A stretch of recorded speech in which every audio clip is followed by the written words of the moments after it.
તાપી જિલ્લાના વ્યારા ખાતે national press એસોસિએશનની બેઠક યોજાઈ।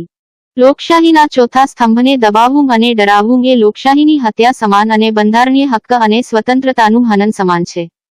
તાપી ગુજરાતભરના પત્રકારોની અનેક સમસ્યાના નિરાકરણ માટે કાર્યરત અને હરેક સમસ્યામાં પત્રકારોના હિત માટે લડત આપનાર નવસર્જન પત્રકાર ચેરિટેબલ ટ્રસ્ટ દ્વારા સંચાલિત નેશનલ પ્રેસ એસોસિએશનના રાષ્ટ્રીય પ્રમુખ હરજીભાઈ બારૈયાની ઉપસ્થિતિમાં એનપીએ સંગઠનના હોદ્દેદારો, લીગલ એડવાઇઝર સહિત અનેક જિલ્લા પ્રમુખો અને પત્રકાર મિત્રોએ મોટી સંખ્યામાં હાજરી આપી હતી। અત્રે ઉલ્લેખનીય છે કે તાપી જિલ્લાના અનેક પત્રકારો પાછલા કેટલાક મહિનાઓથી સહાયક માહિતી નિયામક અધિકારી સાથેના સંબંધોની ચર્ચાઓ જગજાહેર બની છે, ત્યારે સરકારની યોજનાઓ અને તાપી જિલ્લાના અનેક સમાચારો અને વિકાસ ગાથાઓ લોકો સુધી પહોંચાડવાનું અને સમાજમાં જાગૃતિ લાવવા પેપરના માધ્યમથી કાર્ય કરતા પત્રકારોને દબાવવાનું અને ડરાવવાનું કાર્ય કરતા આ માહિતી વિભાગના અધિકારીએ ઓડિયો અને વિડીયો ક્લિપ વાયરલ કરી જણાવ્યું છે કે મેં આ પેપરો બંધ કરાવ્યા છે। આ સંજોગોમાં પત્રકારોની અનેક સમસ્યાના નિરાકરણ માટે કાર્યરત અને પત્રકારોના હિત માટે લડત આપનાર નવસર્જન પત્રકાર ચેરિટેબલ ટ્રસ્ટ દ્વારા સંચાલિત નેશનલ પ્રેસ એસોસિએશનના રાષ્ટ્રીય પ્રમુખ હરજીભાઈ બારૈયા અને એનપીએ સંગઠનના હોદ્દેદારો અને લીગલ સેલ તાપી જિલ્લાના પત્રકારોની પડખે રહી તેઓની લડત રાજ્યવ્યાપી બનાવી હતી અને પત્રકારો અને અધિકારી સાથેના સંબંધો અંગે અનેક મીટિંગો કરી હતી, પરંતુ મામલો વધુ બીચક્યો હતો અને અંતે સમગ્ર રાજ્યમાં અધિકારી વિરુદ્ધ આવેદનપત્ર પાઠવી પત્રકારોને ન્યાય અપાવવાનું કાર્ય ઉપાડ્યું હતું, જેના ભાગરૂપે આજે તાપી જિલ્લા મથક વ્યારાના સર્કિટ હાઉસ ખાતે નેશનલ પ્રેસ એસોસિએશનની મીટિંગ યોજી પત્રકારોની સમસ્યાઓના સુખદ સમાધાન વિશે ચર્ચાઓ કરી હતી અને લીગલ કમિટી દ્વારા અનેક સલાહ સૂચનો આપવામાં આવ્યા હતા અને તાપી જિલ્લા સહિત સમગ્ર ગુજરાતમાં પત્રકારોના હિતોની રક્ષા માટે લડત વધુ તેજ કરવા માટે સુચારુ આયોજન કરવામાં આવ્યું હતું। પત્રકાર અને બહુજન સમ્રાટના તંત્રી પરેશભાઈ અટાલિયાએ દરેકનો આભાર વ્યક્ત કર્યો હતો અને દરેકનું શાબ્દિક સ્વાગત કર્યું હતું। સમગ્ર કાર્યક્રમને સફળ બનાવવા તાપી જિલ્લાના પ્રમુખ પિનલભાઈ ગામિત અને તાપી જિલ્લાની ટીમે ભારે જહેમત ઉઠાવી હતી। આજના કાર્યક્રમમાં પ્રમુખ હરજીભાઈ બારૈયા સાથે પ્રદેશ ખજાનચી વિજય મૈસુરિયા, પ્રદેશ મંત્રી વિક્રમભાઈ સાખટ, સુરત જિલ્લા મહામંત્રી ઝારા ખાન, નેશનલ પ્રેસ એસોસિએશનના legal advisor advocate Shri Navinbhai Chauhan, Mahuva taluka પ્રમુખ રાજુભાઈ ગોહેલ, સુરત જિલ્લા પ્રભારી જીડીસ સોસા સહિત બહુજન સમ્રાટના માલિક દીપકભાઈ ઈગલે સહિત માંડવી તાલુકાના હોદ્દેદાર ગોવિંદ ચૌધરી સહિત અન્ય અલગ અલગ જિલ્લા તાલુકામાંથી મોટી સંખ્યામાં પત્રકારોએ ભાગ લીધો હતો।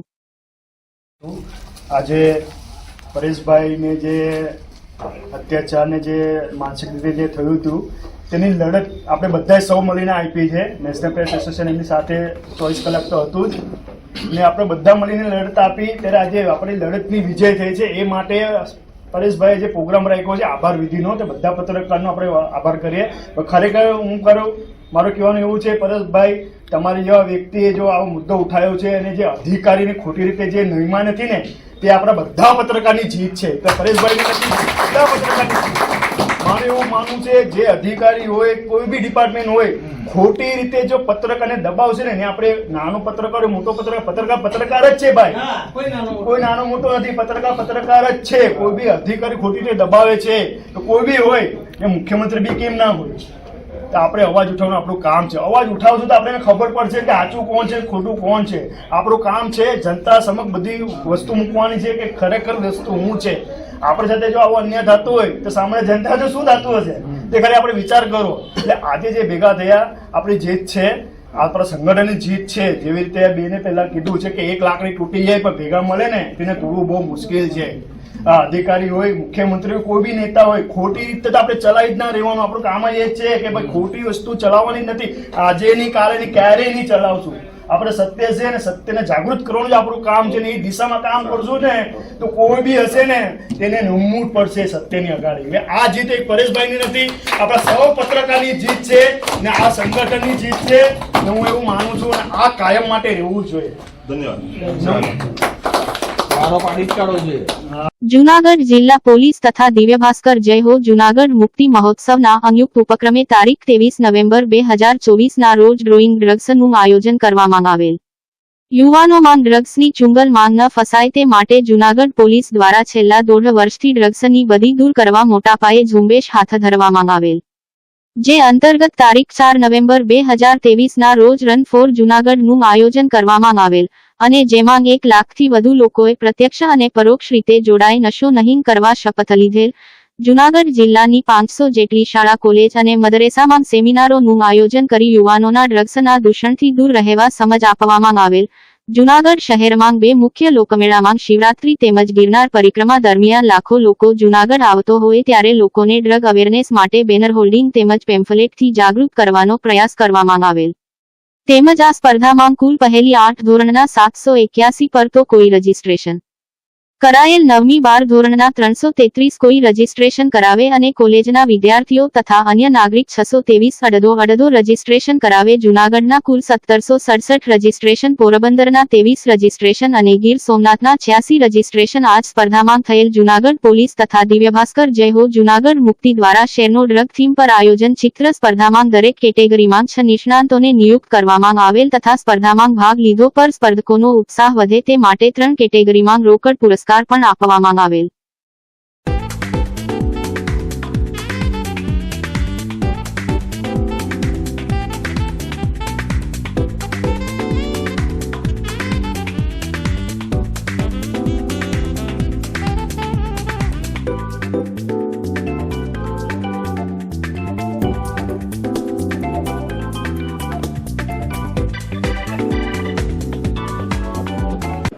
આજે જુનાગઢ પોલીસ હેડક્વાર્ટર ખાતે સવારે 7:30 થી તો અત્યાર સુધીમાં એક ડ્રોઈંગ અગેન્સ્ટ ડ્રગ્સ આ વિષય ઉપર જુનાગઢ જિલ્લો ઓપન કેટેગરીમાં સોમનાથ અને પોરબંદર જિલ્લાના સંયુક્ત આ સાથે દિવ્ય ભાસ્કર પણ આ ઇવેન્ટમાં જોડાયેલું.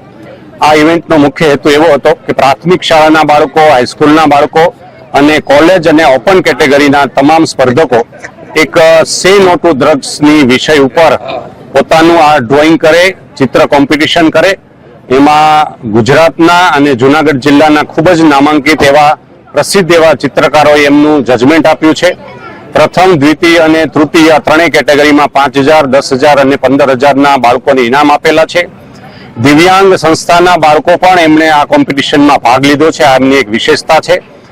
બાળપણથી જ એમને આ ડ્રગ્સ છે એ દૂષણથી દૂર રહેવું જોઈએ એમનો એક મેસેજ પહોંચે એ માટે અહીંયા 1700 થી વધારે યુવાનોએ અને બાળકોએ છે એનું રજીસ્ટ્રેશન કરાવેલું. લગભગ 1200 થી વધારે બાળકો અને યુવાનોએ આ કોમ્પિટિશનમાં ભાગ લીધો.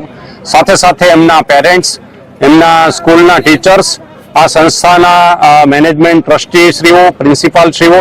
બીજી એક ઇવેન્ટ જે આગામી 22 ડિસેમ્બરે થવા જઈ રહી છે એમાં સાયક્લોથોન જે થઈ રહી છે એમાં પણ સે નો ટુ ડ્રગ્સની થીમ ઉપર કે જેમાં અહીંના જુનાગઢની મોર્નિંગ વોકની ટીમ સાથે કેજે હોસ્પિટલ અને જુનાગઢ પોલીસના સહયોગથી આ જુનાગઢથી શરૂ કરીને માધુપુર સુધી 100 કિલોમીટરની આ જે સાયકલિંગ થવાની છે એ સાયક્લોથોનનું પણ પ્રમોશન અહીંયા કરવામાં આવેલું છે. જાહેર જનતાને વિનંતી છે કે આગામી 27 નવેમ્બર સુધી આ સાયક્લોથોનનું રજીસ્ટ્રેશન ઓનલાઈન થઈ રહ્યું છે. આમ છતાં જેમનું રજીસ્ટ્રેશન ન થયું હોય એવા લોકો પણ આ સાયક્લોથોનમાં સવારથી જ તેઓ ફન રાઈડ માટે, ટૂંકા રન માટે 5 કિલોમીટર 10 કિલોમીટર સુધી પણ જોડાઈ શકે. તો આપણે એડવેન્ચર અને સ્પોર્ટ્સને વધારે ભાર આપીએ અને ડ્રગ્સની દિશામાં યુવાનોને જતા રોકીએ. આની ઝુંબેશના ભાગરૂપે મારું જુનાગઢ, નશામુક્ત જુનાગઢ, આઈ લવ જુનાગઢ, આઈ હેટ ડ્રગ્સની થીમ સાથે આજે આ ડ્રોઈંગ અગેન્સ્ટ ડ્રગ્સની ઇવેન્ટ છે એ ખૂબ સારી રીતે સંપન્ન કરવામાં આવી. Thank you.